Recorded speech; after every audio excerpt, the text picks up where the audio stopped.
Hello, Dumelang, and welcome back to Mgozu 101 with your girl, Mimi Nobody. Please don't forget to subscribe and hit that like button. I love you, and let's get right into it.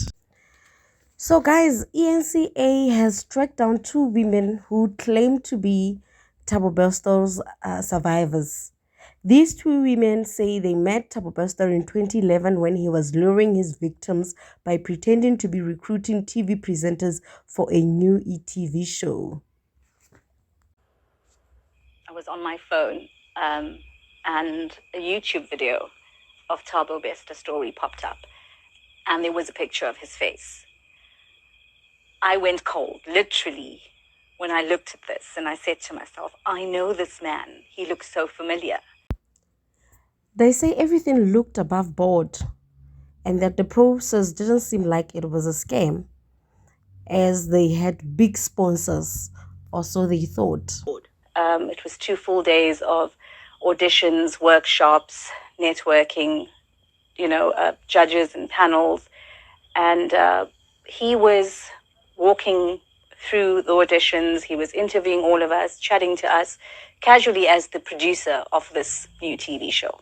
There were very big sponsors. There were Mini and MT and an SAA, and we were supposed to be getting a car, and we were supposed to be traveling and going to different places, and we didn't really have anything concrete at the time, but at the face of it, everything seemed very professional. Their suspicions only started when Bester started asking to meet them individually and not as a group anymore.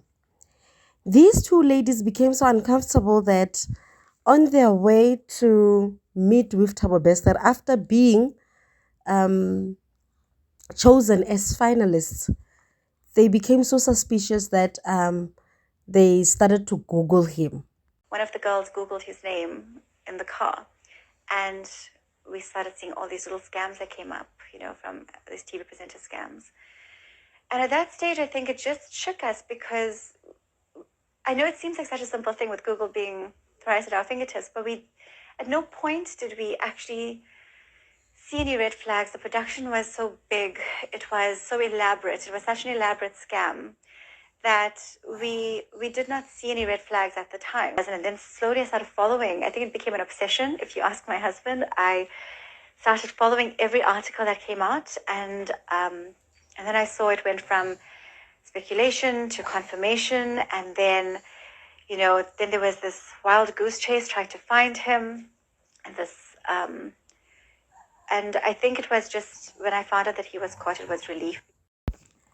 What's more crazier though is that one of the ladies says that she alerted the police about Thabo Bester and his scams after their incident, but they didn't take her seriously.